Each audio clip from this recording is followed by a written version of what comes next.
Samajwadi party supremo Mulayam Singh Yadav.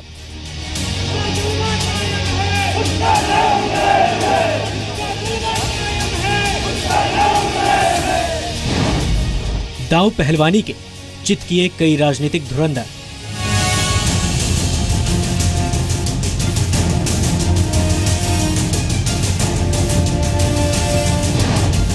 मुलायम का अपना दंगल, दांव भी अपना।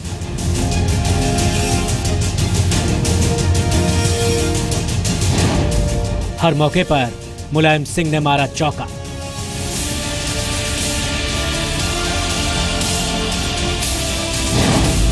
उन्नीस 1967 में राम मनोहर लोहिया की पार्टी से बने विधायक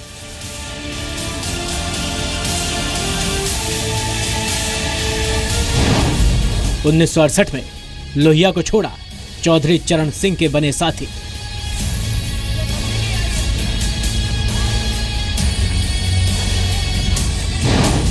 उन्नीस में वीपी सिंह का पीएम बनने में दिया साथ।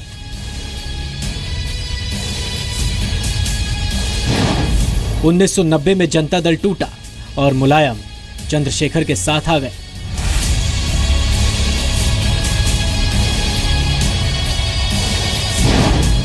उन्नीस 1999 में सोनिया गांधी पहले विदेशी महिला, फिर हम साथ साथ।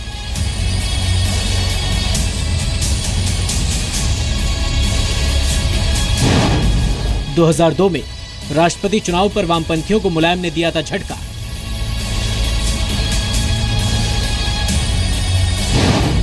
2008 में वादा कम्युनिस्ट से था, परमाणु मुद्दे पर साथ दिया कांग्रेस का।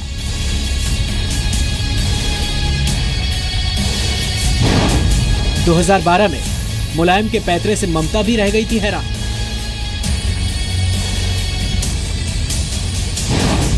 2009 में दांव मुलायम का चित हुए आजम और कल्याण।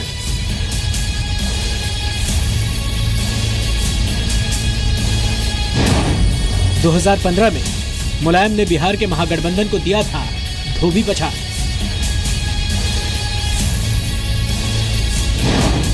2015 में लैंड बिल और जीएसटी पर बीजेपी से प्रेम, कांग्रेस से बैर। मुलायम ने हर दांव पर जीते राजनीतिक दंगल। अब मुलायम के अखाड़े में खिलाड़ी अखिलेश हैं। अखिलेश यादव चल रहे हैं मुलायम सिंह की चाल। क्या मुलायम के दांव से अखिलेश जीतेंगे यूपी का दंगल? क्योंकि नेताजी भी कभी सीएम थे।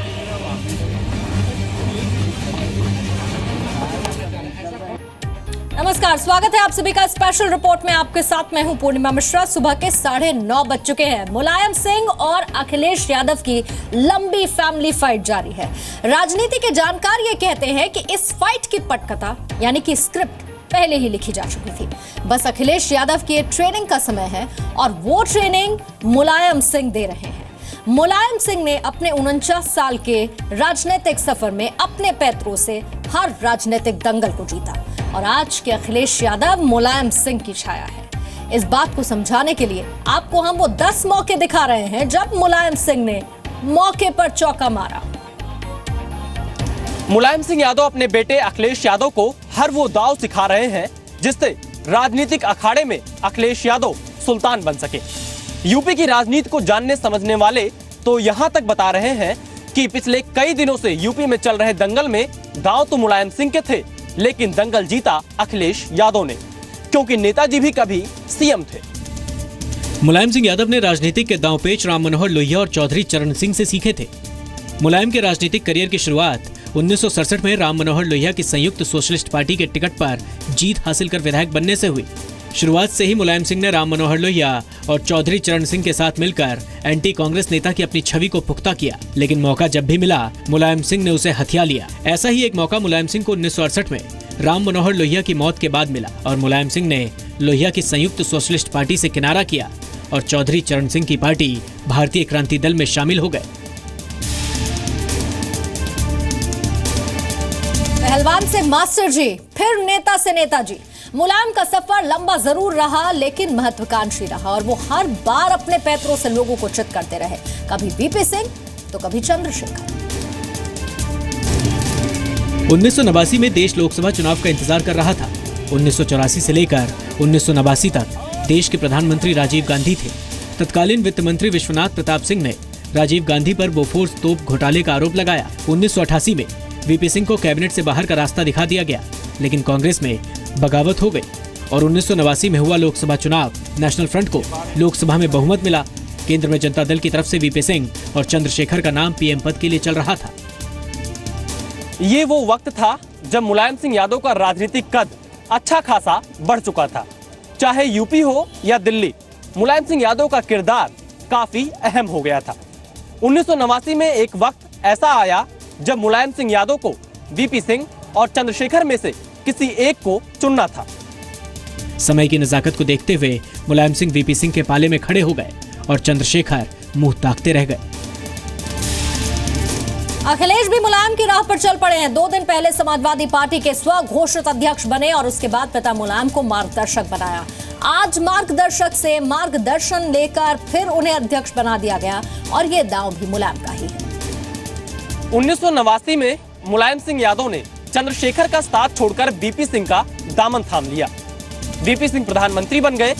1990 में जनता दल टूटी और फिर मुलायम सिंह चंद्रशेखर के साथ आ गए। प्रधानमंत्री वीपी सिंह के कार्यकाल में ही देश आरक्षण की आग में जल रहा था। एक बार फिर मुलायम सिंह के पास मौका चलकर आ रहा था। एक बार फिर प्रधानमंत्री के लिए चंद्रशेखर का नाम आगे आया। इस बार मुलायम ने चंद्रशेखर का साथ दे ही दिया।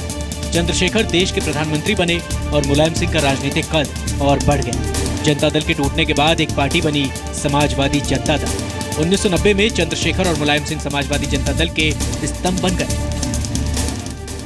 मुलायम सिंह कांग्रेस के बड़े हितैषी माने जाते हैं। सोनिया गांधी ने 1999 में मुलायम सिंह के सपोर्ट पर ही प्रधानमंत्री बनने का सपना देखा था, लेकिन सपना टूट गया। कैसे, खुद देखिए। वो मुलायम सिंह ही थे जिन्होंने सोनिया गांधी के प्रधानमंत्री बनने की महत्वाकांक्षा को पंचर कर दिया था। आखिरी मौके पर कहा था, सोनिया तो विदेशी महिला है, भारत की प्रधानमंत्री कैसे बन सकती हैं। 1999 में एक वोट से अटल बिहारी वाजपेयी की सरकार गिर गई। सोनिया गांधी ने देश के प्रधानमंत्री बनने का सपना बुन लिया। सपने को मुलायम सिंह यादव की भी शह थी।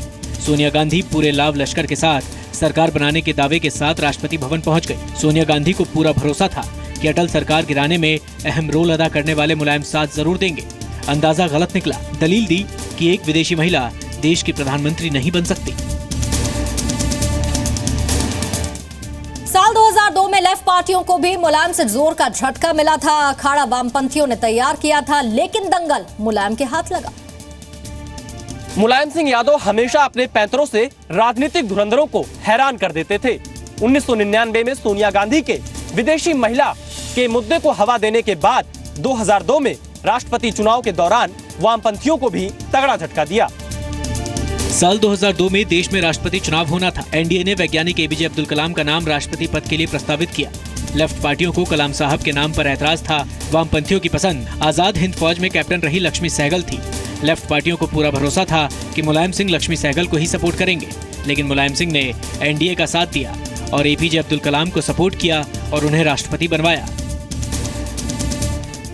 वामपंथियों को 2008 में एक बार फिर से मुलायम सिंह ने हैरान कर दिया। परमाणु डील मुद्दे पर साथ साथ रहे, लेकिन जब संसद में बहस की बारी आई तो कहा, हम आपके हैं कौन। वो साल 2008 था जब यूपीए 2 की सरकार में परमाणु डील मुद्दे पर कम्युनिस्टों के साथ मिलकर मुलायम ने खूब धरनेबाजी की थी। मुलायम सिंह यादव ने भले ही 2002 के राष्ट्रपति चुनाव में लेफ्ट को झटका दिया था, लेकिन कम्युनिस्टों का भरोसा मुलायम सिंह यादव ने एक बार फिर जीत लिया था। लेकिन शायद वामपंथियों को इस बात का एहसास नहीं था कि मुलायम तो मौके पर चौका मारते हैं। मुलायम सिंह ने न सिर्फ साथ में धरनेबाजी की, बल्कि कम्युनिस्ट पार्टी का परमाणु मुद्दे पर सरकार के विरोध में साथ देने का वादा भी किया था। वो दिन आया जब परमाणु मुद्दे पर संसद में बहस होनी थी। संसद सजी, बहस हुई, लेकिन मुलायम सिंह का पैंतरा बदल गया। परमाणु मुद्दे पर वादा वामपंथियों से किया था, समर्थन कांग्रेस को दे दिया। अखिलेश को लगातार समर्थन देने वाले रामगोपाल यादव को मुलायम सिंह ने 3 महीने में 3 बार पार्टी से निकाला और वापस भी ले लिया। मुलायम का यह दांव पुराना है। आजम और कल्याण सिंह दोनों मुलायम के इस दांव के शिकार बन चुके हैं। मुलायम सिंह यादव के पैंतरे कभी कभार उनकी पार्टी पर ही भारी पड़ जाते हैं। आज सुलह हो गई है, लेकिन 2009 में आजम खान से लेकर कल्याण सिंह तक मुलायम सिंह यादव के दांव से चित हो गए थे। मुलायम सिंह ने 2009 में बीजेपी से यूपी के पूर्व मुख्यमंत्री रहे कल्याण सिंह को समाजवादी पार्टी में शामिल करने का फैसला लिया। मुलायम सिंह के इस फैसले पर आजम खान ने बगावत कर दी। हालात ऐसे बने कि आजम खान ने समाजवादी पार्टी छोड़ दी। हालांकि बाद में वो वापस आ गए। 2009 में लोकसभा चुनाव में समाजवादी पार्टी को कम सीट मिली, जिसका ठीकरा कल्याण सिंह के सिर फूटा। मुलायम सिंह ने आप देखा न ताब कल्याण सिंह को पार्टी से बाहर कर दिया। लखनऊ में मुलायम सिंह ने प्रेस कॉन्फ्रेंस की और कहा, कल्याण सिंह न तो कभी समाजवादी पार्टी में शामिल किए गए थे और न ही कभी शामिल किए जाएंगे। अखिलेश को मुलायम ने सिखा दिया कि राजनीतिक दंगल में कोई अपना नहीं, कोई पराया नहीं। साल 2012 में मुलायम ने भी तो यही किया था। साल 2012 में एक बार फिर देश के राष्ट्रपति का चुनाव होना था। इस बार राष्ट्रपति पद के लिए तत्कालीन यूपीए सरकार ने प्रणब मुखर्जी के नाम का प्रस्ताव किया था। टीएमसी प्रमुख ममता बनर्जी को राष्ट्रपति पद के लिए प्रणब मुखर्जी का नाम अखर रहा था। ममता ने तो सोमनाथ चटर्जी का नाम आगे कर दिया था। ममता के इस प्रस्ताव को मुलायम का समर्थन मिला, लेकिन ये साथ बेहद क्षणिक था। अब हैरान होने की बारी ममता की थी। मुलायम ने ममता बनर्जी के साथ बाकायदा प्रेस कॉन्फ्रेंस कर प्रणब मुखर्जी के नाम पर विरोध दर्ज कराया और 3 दूसरे नाम प्रस्तावित किए। लेकिन चुनाव से ठीक एक दिन पहले मुलायम सिंह ने अपना पैंतरा बदल दिया और प्रणब मुखर्जी के सपोर्ट में आ खड़े हुए। यही था ममता बनर्जी को मुलायम का झटका। बिहार जीतने के लिए महागठबंधन बना था, मुलायम ने तोड़ दिया। ये अखिलेश को मुलायम का संदेश था कि उत्तर प्रदेश जीतने के लिए महागठबंधन की जरूरत नहीं है। उत्तर प्रदेश में विधानसभा चुनाव की तारीखों का ऐलान अभी नहीं हुआ है, लेकिन चुनावी चर्चाओं में महागठबंधन की सुगबुगाहट जरूर है। महागठबंधन तो बिहार में भी हुआ था। अध्यक्ष बनाए जाने के बावजूद भी मुलायम सिंह यादव का साथ महागठबंधन को नसीब नहीं हुआ था। बिहार में बीजेपी के विजय रथ को रोकने के लिए बीजेपी विरोधी दलों ने महागठबंधन बनाया। इस महागठबंधन में मुलायम सिंह, लालू यादव और नीतीश कुमार शामिल हुए और सितंबर 2015 में मुलायम सिंह ने इस गठबंधन को तोड़ दिया। दलील दी गई कि बिहार में समाजवादी पार्टी को सिर्फ 5 सीटें ही मिली। मुलायम सिंह ने 2015 में पीएम मोदी का साथ देकर राजनीतिक पंडितों का मुंह बंद कर दिया था और अब शायद फैमिली फाइट में भी कुछ ऐसा ही हो। मुलायम सिंह यादव के दांव जब पड़ते हैं तो कभी अपने भी बेगाने हो जाते हैं और कभी बेगाने भी अपने बन जाते हैं। 2015 में मुलायम सिंह यादव ने एक ऐसा ही दांव खेला कि पीएम मोदी को भी मुलायम सिंह का आभार जताना पड़ा। मौजूदा मोदी सरकार में मुद्दा लैंड बिल और जीएसटी का था। इस बार चित होने की बारी उन राजनीतिक पंडितों की थी जो मोदी मुलायम को राजनीतिक दुश्मन मानते रहे हैं। अगस्त 2015 में लैंड बिल और जीएसटी पर संसद में जबरदस्त गतिरोध चल रहा था।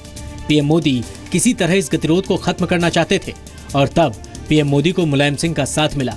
लैंड बिल और जीएसटी पर कांग्रेस का साथ न देकर मुलायम ने मोदी सरकार का साथ दिया। मुलायम के इस समर्थन पर पीएम मोदी ने भी उनका आभार जताया।